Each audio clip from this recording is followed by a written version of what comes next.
है वांगशन family, welcome back. Let's start our new chapter. वेनिंग के कहने पर वांगजी ने न सिर्फ विंग के लिए सेम होटल में नेक्स्ट रूम बुक किया था, बल्कि उसने खुद केयरफुली विंग को उठाकर नेक्स्ट रूम में शिफ्ट भी किया था। साथ ही रूम से निकलने से पहले वांगजी ने विंग के इंजर्ड हार्ट को ट्रीट भी किया था। वही इन सब बातों से बेखबर विंग वेनिंग थ्रू दी गई मेडिसिन की वजह से डीप स्लीप में था, या शायद वो अनकॉन्शियस था। खैर, फिलहाल वांगजी वेनिंग के साथ फिर से उसके रूम में आ चुका था, जहां ऑलरेडी लैन कुरैन, लैन सिचान और जियांग चैंग मौजूद थे। वेनिंग जिसने एक स्माइल के साथ सबकी तरफ देखा। हम लोग एक दूसरे को नहीं जानते, तो क्यों ना स्टार्टिंग इंट्रोडक्शन से किया जाए। माई सेल्फ वेनिंग, विंग का मैं बेस्ट फ्रेंड हूँ, या फिर तुम मुझे हुसैन का अल्फा भी कह सकते हो। विंग जिस नी मिंजुगग और मिंग्यावग की बात करता है, और युआन जिनका बच्चा है, मैं उसी मिंजुग के ओमेगा ब्रदर का लवर हूँ, जो विंग का बेस्ट फ्रेंड भी था। और हुसैन की वजह से ही मेरी और विंग की फ्रेंडशिप हुई। प्रोफेशनली मैं एक डॉक्टर हूँ, साइकोलॉजिस्ट। पहले मैं विंग का सिर्फ बेस्ट फ्रेंड था, पर जब से नी फैमिली की डेथ हुई है, मैं उसे ट्रीट करता हूँ एज साइकोलॉजिस्ट। वेनिंग जिसने अपनी बात कंप्लीट की और वो अब बाकी जो लोग मौजूद था उनकी तरफ देखने लगा। कुरैन जिन्होंने वेनिंग की तरफ देखा और स्माइल से कहा, मैं लैन कुरैन, लैन कॉरपोरेशन का प्रेसिडेंट और विंग का अंकल। वेनिंग जिसने तुरंत लैन कुरैन को रिस्पेक्टफुली ग्रीट किया। देन सिचान और जियांग चैंग ने भी अपने बारे में बताया। ऑब्वियसली सिचान और जियांग चैंग दोनों भी लगभग वेनिंग के ही एज के थे, इसलिए वेनिंग ने उनसे हैंडशेक किया। देन उसकी नज़र गई वांगजी पर। वांगजी जिसने वेनिंग की तरफ अपना हाथ बढ़ाया और साथ ही उसे अपना नाम भी बताया। वेनिंग जिसने एक नज़र वांगजी के उस आगे बढ़े हाथ की तरफ देखी, देन उसने दूसरी नज़र वांगजी के तरफ डाली। As a doctor, as a friend, क्या मुझे तुमसे नफरत नहीं करनी चाहिए? वेनिंग के ये वर्ड सुनकर वांगजी, जो बिल्कुल शांत हो चुका था, वो अपना हाथ पीछे खींचने ही वाला था, तभी वेनिंग ने अपने फेस पर स्माइल लाते हुए वांगजी से हाथ मिला लिया। वेनिंग ने अपने दूसरे हाथ से वांगजी के आर्म पर हल्का सा हिट किया और नॉर्मली कहा, अरे डोंट वरी, मैं मजाक कर रहा था। वैसे पर्सनली तुमसे मिलना चाहता था, पर कभी सोचा नहीं था कि तुम ऐसे सिचुएशन में मिलोगे। वैसे जो विंग ने तुम्हारे बारे में डिस्क्राइब किया था वो कुछ गलत नहीं है। उसकी चीटिंग पकड़ने आए थे ना, मतलब विंग जो तुम्हारे बारे में सोच रखता है वो बिल्कुल सही है। तुम सच में उसे कैरेक्टरलेस समझते हो। जैसे ही वांगजी ने यह बात सुनी थी, उसने तुरंत वेनिंग की तरफ देखा। वो थोड़ा पैनिक हो चुका था। नहीं, तुम गलत समझ रहे हो, वो एक्चुअली मैं तो बस उसके लिए वरीड। वेनिंग जिसने वांगजी की बात भी कंप्लीट नहीं होने दी। कम ऑन लैन वांगजी, झूठ मत बोलो। मैंने कहा ना, मैं एक साइकोलॉजिस्ट हूँ। लोगों की आंखों को, उनके दिमाग को, दिल को पढ़ना मुझे बहुत अच्छे तरीके से आता है। तुम सिर्फ विंग से प्यार करते हो, उस पर ट्रस्ट नहीं करते। वो अगर कितना भी तुम्हें बोल ले कि वो तुम्हारे अलावा किसी और के पास नहीं जाएगा, फिर भी शायद ही तुम कभी उस पर यकीन कर लो। वैसे गलती तुम्हारी भी नहीं है, फर्स्ट टाइम प्यार किया है ना, और प्यार के साथ साथ बहुत बड़ी गलती भी कर चुके हो। गिल्ट है तुम दोनों के रिश्ते में, इसीलिए इनसिक्योरिटीज रहना मेरे ख्याल से ये नॉर्मल ही है। वैसे बहुत लकी हो तुम, और दूसरी तरीके से देखा जाए तो तुम्हें मेरा थैंकफुल होना चाहिए। तुम्हारा लक ये है कि रूम में डार्कनेस थी, जिस वजह से विंग की नज़र तुम पे नहीं गई, और मेरा थैंकफुल तुम्हें इसलिए होना चाहिए क्योंकि कहीं ना कहीं मैंने विंग की नज़र तुम पे जाने नहीं दी। खैर, फ्यूचर में तुमसे कोई रिवॉर्ड एक्सपेक्ट करूँगा। इस बात पर वांगजी ने बस स्माइल कर दी। वेनिंग जो चेयर पे जाकर बैठ चुका था, मजाक बहुत हुई, अब मेन टॉपिक पे बात करते हैं। बस एक सवाल का जवाब तुमसे पूरी ऑनेस्टी से चाहूँगा। वेनिंग जो वांगजी की आंखों में देख रहा था, और वांग जी ने भी नोट किया। Who is wing for you? जैसे ही वेनिंग की बात खत्म हुई थी, वांग जी ने बिना हेजिटेशन के, बिना एक भी पल गवाए वेनिंग को आंसर किया था। जिसे ट्रैप करना चाहता था, उससे अब मैं अपनी दुनिया बनाना चाहता हूँ। विंग मेरे लिए मेरी लाइफ की वो खूबसूरत गलती है जिसे अब मैं अपनी जिंदगी मानता हूँ। वेनिंग ने इस बात पर स्माइल कर दी थी। बहुत सुना था तुम्हारे बारे में, बहुत कुछ पढ़ा था तुम्हारे बारे में। विंग ने जो इन्वेस्टिगेशन कराई थी तुम्हारे बारे में, उस इन्वेस्टिगेशन की फाइल कहीं ना कहीं मुझ तक भी आई थी, पर उस फाइल के पन्नों में जो लान वांग जी है और मेरे सामने जो लान वांग जी बैठा है, टोटली डिफरेंट कैरेक्टर है। तो मैं सच किसे मानूं? क्योंकि उस फाइल के पन्नों में जो वांग जी है वो तो कोल्ड था, ईगोइस्टिक था, किसी से अपनी फीलिंग्स शेयर करना, ये चीज़ी लाइन बोलना, किसी के आगे पीछे घूमना, ये सब तो उसे नहीं आता था। और जैसे तुम मेरे सामने बैठे हो, मुझे नहीं लगता तुम विंग के सिवा एक सांस भी ले सकते हो। वांग जी जिसने वेनिंग को आंसर किया, सही कहा तुमने। उस फाइल के पन्नों में जो लान वांग जी है वो दुनिया के लिए आज भी वैसा ही है, और तुम्हारे सामने जो वांग जी है वो सिर्फ विंग का लवर है। वेनिंग ने नोट किया, सेवियर डिप्रेशन या फिर रिफ्रैक्टरी डिप्रेशन। मेडिकल लैंग्वेज में इसे DTD कहते हैं, difficult to treat depression. Depression की लास्ट स्टेज भी कहा सकता है, जा सकता है विंग की कंडीशन को। तुमने आज जो विंग की बातें सुनी वही उसकी रियल मेंटल स्टेट है। Hopelessness, low mood, sleeping and appetite issue, lack of pleasure, anhedonia, ये कुछ सिम्टम्स है। विंग का डिप्रेशन इतना बढ़ चुका है कि अब वो अपनी लाइफ को वर्थलेस समझता है। सुसाइडल रिस्क 100% है उसका। मतलब मौत अब उसे जिंदगी से ज़्यादा सुकून देने वाली है, ये उसकी सोच है। अब बात करते हैं तुम्हारी और तुमसे उसका जो रिश्ता है, उस रिश्ते की। विंग चाइना में आया क्योंकि उसके मदर फादर की डेथ हो चुकी थी और अंकल कुरैन से किया गया प्रॉमिस उसे कंप्लीट करना था। नी फैमिली के डेथ के तुरंत बाद ही विंग पूरी तरीके से टूट चुका था। तब एज अ डॉक्टर और एज अ बेस्ट फ्रेंड मैंने उसे संभाला, पर विंग की कंडीशन संभल नहीं रही थी। युआन था उसके लिए, इसीलिए शायद वो जी भी रहा था।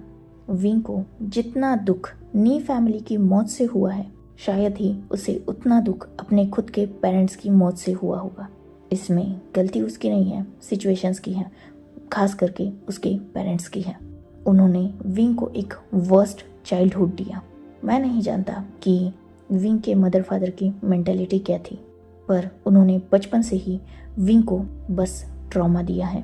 पहले उसे खुद से दूर कर दिया, देन उन्होंने जब तक वो जिंदा थे ये मेक श्योर किया कि विंग किसी से भी अटैच ना हो पाए। विंग के साथ वो किसी मेड और सर्वेंट को रखते थे ताकि वो विंग की टेक केयर कर पाए, पर वो सर्वेंट ज़्यादा से ज़्यादा 2 या बस 3 महीने तक विंग का ख्याल रख पाते थे, देन उन्हें चेंज कर दिया जाता था ताकि विंग उन सर्वेंट से भी अटैच ना हो जाए। बचपन से ही जो बच्चा इमोशनली किसी से भी अटैच नहीं हुआ, किसी पे ट्रस्ट बिल्ड नहीं कर पाया, जिसकी लाइफ में कोई था ही नहीं उसका अच्छे से ख्याल रखने के लिए, क्योंकि ऑब्वियसली 3 मंथ्स बहुत कम टाइम पीरियड होता है। जब तक एक मेड विंग के आदतों और ज़रूरतों को जान पाती तब तक वो रिप्लेस हो चुकी होती थी और फिर से विंग को एक न्यू मेड के साथ स्ट्रगल करना पड़ता। ऐसी सिचुएशन में वो बड़ा हुआ। देन स्कूल में उसकी पहचान हुई नी हुसैन से, और हुसैन थ्रू वो मिला नी फैमिली से। नी फैमिली के वो करीब गया। नी मिंजू गग और मेंग्याओ गग ने उसे अपने बच्चे की तरह रखा। जैसा हुसैन था उनके लिए, वैसा ही विंग भी था और वैसा ही मैं भी था। मेरे और हुसैन के रिश्ते के बारे में हर कोई जानता था और हम सब वहाँ एक फैमिली की तरह रहते थे, क्योंकि मेरी भी कोई फैमिली नहीं है। धीरे धीरे वक्त गुजरा, वो नी फैमिली के करीब आया। देन किसी की ग्रीड ने विंग से उसकी वो फैमिली भी छीन ली और रह देकर उसके पास युआन बचा, और साथ ही मैं। ट्रॉमाटाइज था वो पहले ही, फिर भी उस पर जिम्मेदारियाँ थी। युआन था, बिजनेस था, तो उसने इन्हीं 2 चीज़ों में खुद की दुनिया ढूंढ ली। युवान को सारी खुशियाँ देना, एक मदर फादर का प्यार देना, अच्छी पेरेंटिंग देना एंड बिजनेस को अच्छे से ग्रो करना, इन सब में वो खुद को खोता जा रहा था। इनफैक्ट उसने खो दिया था। पर फिर भी नी फैमिली के डेथ के बाद nightmare, panic attacks, insecurities, trauma, डर, इन सब की वजह से वो मेरे थेरेपी सेक्शन लेने लगा। देन वो यहाँ आया। एक रोबोट की लाइफ थी उसकी। युवान के सामने मुस्कुराना है, दुनिया के लिए एक बिजनेसमैन बनना है, देन अपनी प्रॉमिस को कंप्लीट करके शादी करनी है। उस शादी के रिश्ते से उसे वैसे भी कोई होप नहीं थी, क्योंकि ना उसने अपने अल्फा को देखा था और ना ही उसे उस अल्फा में इवन कोई इंटरेस्ट भी था। एज ओमेगा उसके अंदर ओमेगा वाली एक भी क्वालिटी नहीं थी। और फिर उसकी दुनिया में तुम एंटर हुए। उसने तुम्हें मना किया, गुस्सा किया, तुम्हारी इंसल्ट की, हर वो तरीका यूज़ किया जिससे तुम उसके दूर रह पाओ। पर तुमने ऐसा नहीं किया, तुम उसके करीब आते गए और जैसा कि उसने आज कहा, एक लाश में तुमने जान फूंक दी। धीरे धीरे उसे इंसान बनाया। जो इंसान पहले मुस्कुराने के लिए भी वीडियोस देखा करता था ताकि उसका बच्चा खुश रह सके, उस इंसान को तुमने मुस्कुराना सिखाया, वो भी दिल से। वो मुस्कान झूठी नहीं थी उसकी। तब वो जब मुझे कॉल करता था, उसकी बातों में हैप्पीनेस थी। हमेशा वो जब भी तुम्हारे बारे में बात करता, वो एक ओमेगा बन जाता जो तुमसे डीपली और मैडली लव करता था। तुम्हारी इतनी तारीफ़ें की है उसने मेरे पास कि वो तारीफ़ें सुनकर एक पल के लिए मुझे भी लगने लगा था कि तुम इस दुनिया के सबसे परफेक्ट अल्फ़ा हो। और उसी परफेक्ट अल्फ़ा पे वो फाइनली अपना दिल हार बैठा। तुम्हारे सामने गिव अप किया था ना उसने तुम्हें एज लवर, एज ओमेगा, अपनी लाइफ की हर एक बाउंड्री को क्रॉस करते हुए खुद पर तुम्हें सारे हक दे दिए। जैसा कि उस दिन तुम कह रहे थे उससे कि उसने ही तुम्हें अलाउ किया था सारी बाउंड्रीज क्रॉस करने के लिए। और अगर तब तुम सच में आगे बढ़ते भी तो मैं श्योर हूँ कि वो तुम्हें नहीं रोकता। और शायद उसका यही बिहेव देखकर तुम लोग उसे कैरेक्टरलेस समझने लगे। वैसे भी वो बच्चा उसका बायोलॉजिकल नहीं है, ये बात भी तो तुम लोगों को बाद में पता चली। तो तुम लोगों का उसके बारे में ये जजमेंट पास करना कि वो कैरेक्टरलेस है, किसी के बीच इन्वॉल्व हो जाता है, इसे मैं गलत भी नहीं कहूँगा। पर इसका ये भी मतलब नहीं वांग जी कि वो तुम्हारे सामने झुका तो हर किसी के सामने झुकेगा। आज की बात सुनी ना तुमने उसका ईगो बहुत बड़ा है और वो प्यार में बस एक बार सिर्फ तुम्हारे सामने ही झुका, इसके बाद वो कभी नहीं झुकेगा। अब कुछ गलत मत समझना। उस रात की वो सारी बातें ना सिर्फ तुम्हारे अंकल ने बल्कि मैंने भी सुनी थी। विंग ने मुझे कॉल किया था और मैंने वो कॉल पिक भी किया था। पर इससे पहले कि हम दोनों की बातें हो पाती, तुम उसे खींचकर साइड में लेके गए थे। तब वो कॉल कनेक्ट था और मैंने सब कुछ सुना था, तुम दोनों की सारी कन्वर्सेशन। अब मैं तुम्हें ये एक्सप्लेन क्यों कर रहा हूँ। रीज़न सिंपल है वांग जी, उसकी लास्ट बात कि वो तुमसे प्यार करना कभी नहीं छोड़ सकता। और यही लास्ट बात अब उसके जीने का इकलौता रीज़न बन सकती है, वरना मौत उसकी कुछ दिन में होनी ही है। जैसा मैंने कहा, वो या तो खुद की जान ले लेगा, वरना उसकी मेंटल कंडीशन खुद उसकी जान ले लेगी। इकलौता दोस्त बचा है मेरा, उसे खोना नहीं चाहता, इसलिए तुम्हें ये सारी बातें एक्सप्लेन कर रहा हूँ। अब अगर सच में विंग को हासिल करना चाहते हो, उसे अपनी ज़िंदगी में लाना चाहते हो, तो अपना दिमाग मत चलाओ और जैसा मैं कहता हूँ बस उसे फॉलो करो। 100% नहीं, पर 50% चांसेस होंगे जिसमें विंग तुम्हारा होगा। वैसे ही जब मुझे तुम्हारी सच्चाई पता चली, नफरत में भी तुमसे करने लगा था, पर कहीं ना कहीं तुम्हारी उस रात की गई सारी बातें सच हैं। तुम दोनों की सिचुएशंस लगभग सिमिलर हैं और कहीं ना कहीं विंग को जिंदा रखना मेरी भी सेल्फिशनेस है। और अगर एक रीज़न दूँ तो मैं अपना प्यार खो चुका हूँ और अपना सच्चा प्यार खोने का दर्द जानता हूँ। उस दर्द में मैं ऑलरेडी विंग को भी सफ़र करते हुए देख रहा हूँ और तुम्हें भी। बस हम दोनों में फ़र्क ये है कि मेरे पास कोई भी होप नहीं है क्योंकि मेरा लवर मर चुका है और तुम्हारे रिश्ते में होप है क्योंकि तुम दोनों भी जिंदा हो और एक दूसरे के होकर एक दूसरे को कंप्लीट कर सकते हो। तुम्हें मैं आज रात का टाइम देता हूँ, ठीक से सोचो उसके बारे में। मैं तुम्हें उसकी मेडिकल रिपोर्ट्स भी देता हूँ, उन्हें भी अच्छी से स्टडी करो। चाहे तो किसी और साइकोलॉजिस्ट से तुम बात कर सकते हो। विंग लगभग मेंटली अनस्टेबल है, ये कहना भी गलत नहीं होगा। तो एक ऐसे पर्सन को अगर तुम अपनी लाइफ में अलाउ करते हो, उसे संभाल सकते हो, उसे जिंदा रहने की एक होप दे सकते हो या फिर उसकी लाइफ में एक होप बन के एंटर कर सकते हो, तो तुम अलाउ हो और मैं तुम्हारी हेल्प भी करूँगा। वेनिंग जिसने अपनी बात कंप्लीट की, देन वो अपनी चेयर से उठ गया। उसने एक नज़र अपने वॉच पर डाली, मतलब अपनी रिस्ट वॉच पर। देन उसने वांगजी और बाकी सब की तरफ देखा। ऑलरेडी लेट हो चुका है, मेरी बात ख़त्म हो चुकी है, मैं भी बहुत टायर्ड हूँ। जैसे ही ये बात सबने सुनी थी, सब अपनी अपनी जगह से खड़े हो चुके थे। वेनिंग जिसने सबको इग्नोर करके अपना आगे एक ही कदम बढ़ाया था, तभी वांगजी जिसने वेनिंग को रोक दिया। वेनिंग ने पीछे मुड़कर वांगजी की तरफ देखा। क्या मुझे आपकी कॉन्टैक्ट डिटेल्स मिल सकती हैं? वेनिंग जिसने अपने शोल्डर को रेज किया, देन वो अपनी मोबाइल को उठाने के लिए टेबल की तरफ बढ़ गया। उसने अपना मोबाइल लिया और वांगजी से अपनी कॉन्टैक्ट डिटेल्स शेयर की। वांगजी जिसने नोट किया और अभी वो सब वहाँ से निकलने ही वाले थे कि वेनिंग की आवाज़ ने उन सबको रोक दिया। हो सके तो उसे ये पता मत चलने देना कि तुम लोग यहाँ आए थे। ये मेरे लिए नहीं पर तुम लोगों के लिए अच्छा होगा। ऑलरेडी विंग तुमसे नफरत करता है, वो तुम्हारे बारे में क्या सोचता है ये बात भी तुम समझ ही चुके हो। तो अगर उसे आज ये पता चला कि तुम यहाँ आए हो, वो भी बिना उसके और मेरी परमिशन के सीधा रूम में एंटर हुए हो, तो वो तुमसे और भी ज़्यादा दूर हो जाएगा और तुमसे नफरत भी करने लगेगा। तो बेटर होगा कि आज तुम यहाँ आए ही नहीं। तुमने कुछ सुना भी नहीं, कुछ देखा भी नहीं, ना तुम कभी मुझसे मिले। हम दोनों अगर फ्यूचर में कभी मिले तो बेटर होगा कि विंग ही हम दोनों को इंट्रोड्यूस करे, वरना हम लाइफ टाइम के लिए दो अननोन पर्सन रहेंगे जो एक दूसरे को बिल्कुल नहीं जानते। वांगजी ने ये बात सुनकर नोट कर दी और बाकी लैंड फैमिली ने भी, और वांगजी ने अपनी बात कंटिन्यू की। पर विंग वो नेक्स्ट रूम में, वेनिंग जिसने वांगजी की बात बीच में ही कट ऑफ की थी। डोंट वरी, 12 घंटे तक वो वैसे भी नहीं उठने वाला।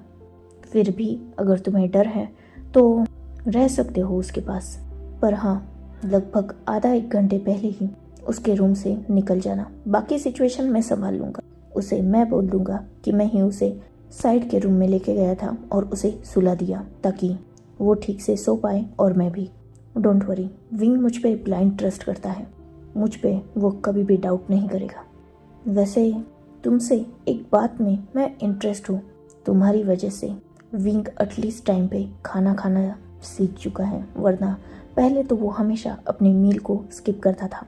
खासकर तुम्हारे धोखे के बाद वो कुछ ज़्यादा ही खुद के साथ केयरलेस हो चुका था। पर अब मैं तुम्हारी इसी बात से तुमसे होप बढ़ा भी रहा हूँ। तुम उसके लव ऑफ द लाइफ हो, उसकी लाइफ से इमोशनली अटैच हो और फिलहाल उसके लिए सबसे इम्पोर्टेंट है स्लीप। एक अल्फा हो तुम, खुद की पावर्स का यूज़ करो और धीरे धीरे उसे सुलाना सीखो, पर उसके करीब मत जाना इस बार। अपने फेरोमोन्स का यूज़ करो उस पर। बाकी इंस्ट्रक्शन मैं तुम्हें बाद में दूंगा अगर तुम रेडी हुए तो। वांगजी जिसने नोट किया और फाइनली लैंस उस रूम से निकल चुके थे। लान वांगजी जो विंग के रूम में जा चुका था, वही सिचैन कुरैन और जियांग चैंग घर जा चुके थे। वांगजी जो पूरी रात विंग के साथ था, पर जैसा कि वेनिंग ने उससे कहा था, विंग के उठने से करीबन 1 घंटे पहले ही वांगजी दूसरे रूम में शिफ्ट हो चुका था। वो उस होटल से गया नहीं, पर वो विंग के रूम में रुका भी नहीं।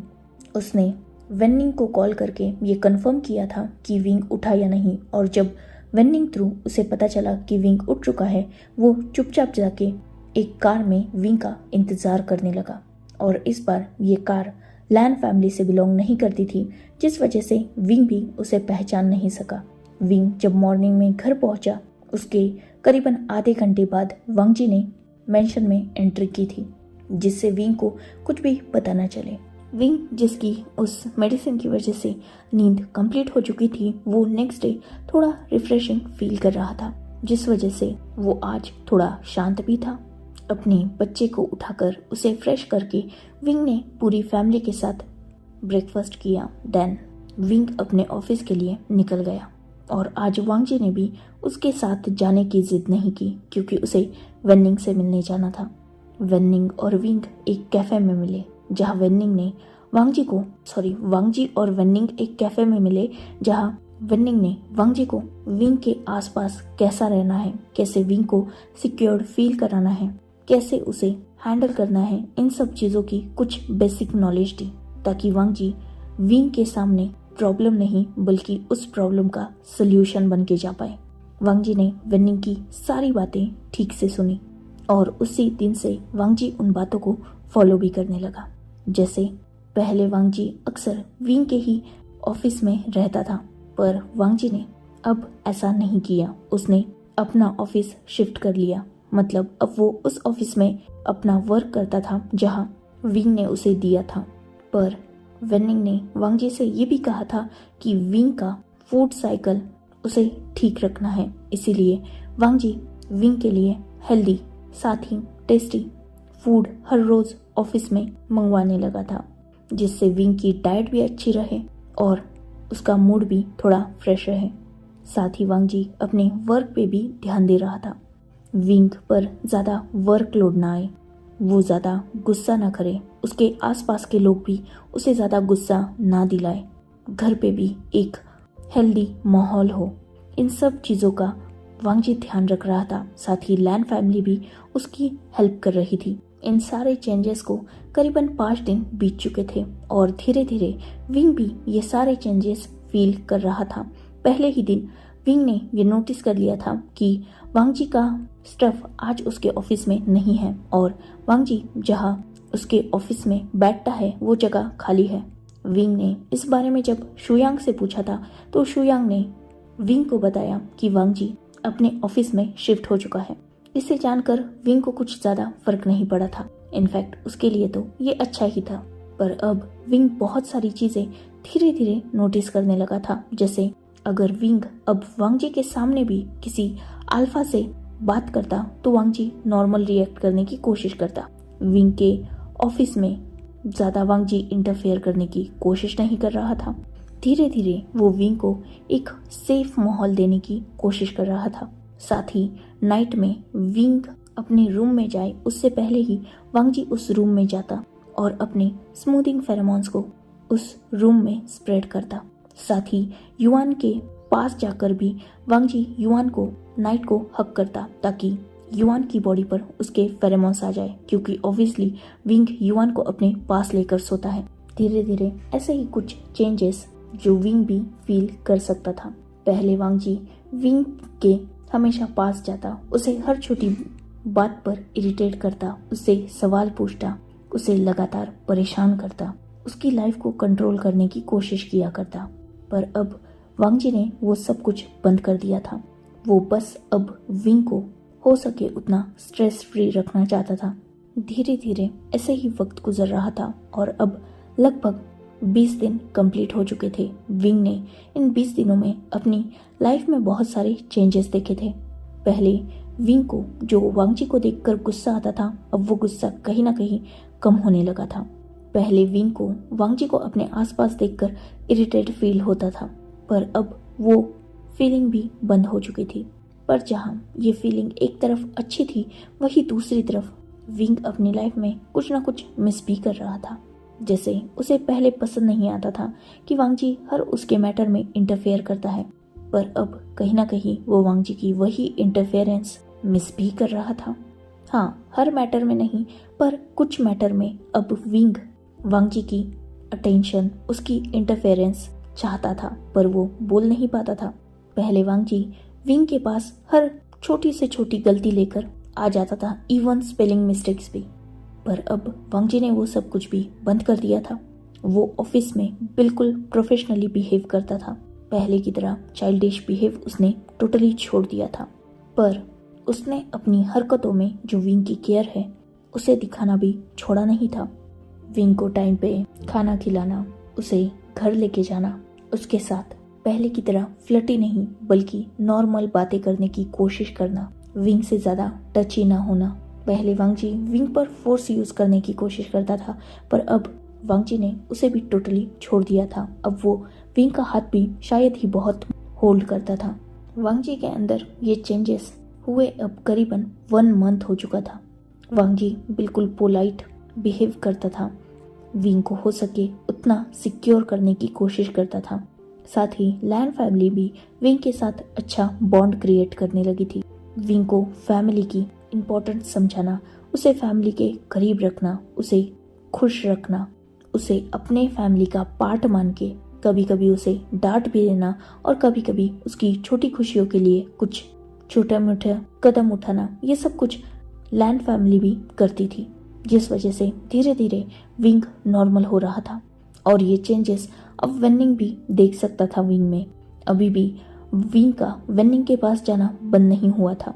अभी भी वेनिंग विंग को थेरेपी सेक्शन देता था, पर अब कहीं ना कहीं उसकी बातों में वो मौत का जिक्र बंद हो रहा था। ये बात वेनिंग ने वांगजी को भी बताई थी, जिससे वांगजी भी थोड़ा हैप्पी था।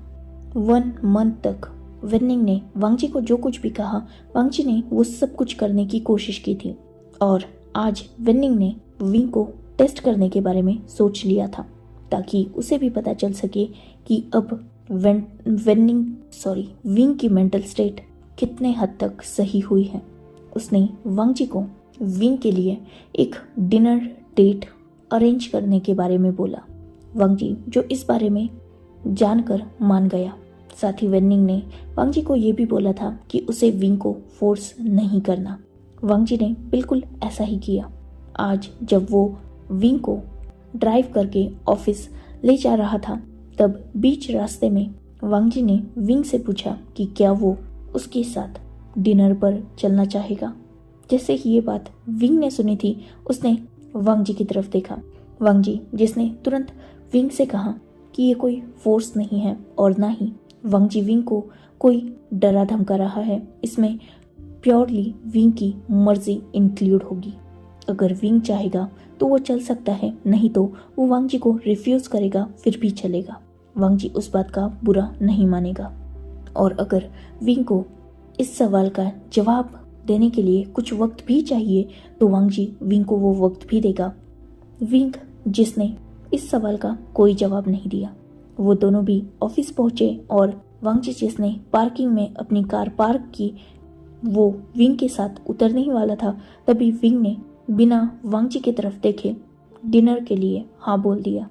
वांगजी जो इस बात से बहुत ज़्यादा खुश हो चुका था और विंग उसके फेस पर वो खुशी देख भी सकता था। वांगजी जिसका हाल तब सिर्फ ऐसा था कि उसे विंग को हक करना था, पर उसने अपने हाथ आगे बढ़ाकर भी विंग को होल्ड नहीं किया, बल्कि अपने हाथ बीच में ही रोक दिए, क्योंकि शायद इससे विंग अनकंफर्टेबल होता। वांगजी जिसने विंग से कहा कि उन्हें कब जाना है, जिस पर विंग ने वांगजी से कहा कि डेट उसकी है तो वो सोचे। इस पर वांगजी ने तुरंत कहा कि विंग के टाइम के अकॉर्डिंग वो टाइम मैनेज करेगा। विंग ने वांगजी को बोला कि आज तो उसकी मीटिंग है, पर कल वो अपना शेड्यूल बिजी नहीं रखेगा और वो कल नाइट में चल सकते हैं। वांगजी जो इस बात पे मान गया। वो दोनों भी देन ऑफिस गए और अपने वर्क में लग गए। वांगजी जिसने ये खबर ना सिर्फ वेनिंग बल्कि लैन फैमिली को भी दी थी, जिससे सब खुश थे। वांगजी जो बस अब प्लेसेस ढूंढ रहा था कि उसे कहाँ जाना चाहिए। इसमें जियांग चैंग और सिचन दोनों भी उसकी हेल्प कर रहे थे। उसके सामने पूरी लिस्ट पड़ी थी। सी साइड जाए, नहीं माउंटेन पे, नहीं फार्म हाउस कैसा रहेगा, या फिर मेंशन का ही रूफटॉप, एखादा प्राइवेट होटल, या फिर याच। ऐसे हजारों ऑप्शंस थे उसके सामने और ये सारे ऑप्शन उसने वेनिंग से भी शेयर किए। वेनिंग जिसने वांगजी को बताया कि विंग को सिंपली ओपन प्लेसेस और वाटर रिलेटेड प्लेसेस पसंद है, तो फिर वांगजी के सामने सबसे बेस्ट ऑप्शन था याच। क्या वो याच पे अपनी डिनर डेट अरेंज कर सकता है? पर नहीं, शायद ये विंग के लिए अनकंफर्टेबल होगा क्योंकि याच पर वो दोनों ही रहेंगे और हो सकता है विंग को इससे गलत हिंट मिले। तो सी साइड वो बेस्ट ऑप्शन था। वांग जी जिसने यही ऑप्शन डन किया था। फाइनली वो रात वांग जी के प्रिपरेशन में, उसके एक्साइटमेंट में बीत गई। नेक्स्ट डे तो वांग जी ऑफिस गया ही नहीं, उसने बस विंग को ड्रॉप किया। देन वो लोकेशन देखने जा चुका था। उसने, सिचान ने और जियांग चैंग ने खुद खड़े होकर सी साइड पर ब्यूटीफुल डेकोरेशन की। विंग ने वांग जी के लिए एक ब्यूटीफुल ड्रेस भी परचेस किया और वांग जी वही गिफ्ट लेकर विंग के पास पहुंच चुका था ऑफिस में ही, क्योंकि अब लगभग विंग का ऑफिस टाइम खत्म होने में था। वांग जी ने विंग की परमिशन से विंग के ऑफिस में एंटर किया और उसकी तरफ वो ड्रेस बढ़ा दी। विंग जिसने एक नज़र अपने सामने रखे गिफ्ट बैग पर डाली, देन वांग जी पर। वांग जी जिसने एक ब्यूटीफुल स्माइल से विंग से कहा कि वो इस ड्रेस को वेयर कर ले। विंग जिसने कुछ देर तक सोचा, देन उसने नोट कर दिया। वो रेडी हो गया। देन वांग जी ने विंग को अपने साथ चलने के लिए बोला। विंग जो वांग जी का पीछा कर रहा था, वांग जी ने विंग को कार में बिठाया। देन करीबन 2 घंटे के साइलेंट लॉन्ग जर्नी के बाद वो एक ब्यूटीफुल प्लेस पर पहुंचे थे। आज उन दोनों में जो साइलेंस था वो भी कंफर्टेबल ही था। सब कुछ ठीक ही था। मोस्ट इम्पोर्टेंट, आज विंग स्ट्रेस फ्री लग रहा था। वांग जी को विंग को देखकर ये बिल्कुल नहीं लग रहा था कि विंग उसके साथ अनकंफर्टेबल है। खैर, जैसे ही वो उस लोकेशन पे पहुंचे थे, कहीं ना कहीं विंग भी इम्प्रेस हो चुका था, क्योंकि सच में पूरी लोकेशन बहुत ज़्यादा ब्यूटीफुली डेकोरेट करके रखी थी वांग जी ने। बीच में एक राउंड टेबल और उस पे सारी विंग की ही फेवरेट डिशेस, साथ में सॉफ्ट वाइन, सॉफ्ट म्यूजिक और सिंपली वाइट में वो पूरी डेकोरेशन इस डार्क नाइट में एक परफेक्ट कॉम्बिनेशन था। और समंदर की लहरें तो थी ही, जो दिल को सुकून देने का काम कर रही थी। वांग जी जिसने विंग की तरफ अपना हाथ बढ़ाया और विंग ने भी कुछ पल बाद अपना हाथ वांग जी के हाथ में दे दिया। कुछ ही देर बाद वो दोनों भी टेबल के पास पहुंच चुके थे। वांग जी जिसने खुद विंग के लिए चेयर पुल की। विंग जो बैठा, देन वांग जी भी उसके सामने बैठ गया। So enough for today. Let's take a break. Next chapter in next video. If you like my explanation, like, comment and subscribe my channel. Hopefully you all are enjoying this fan fiction. Goodbye. Take care. Enjoy your beautiful life.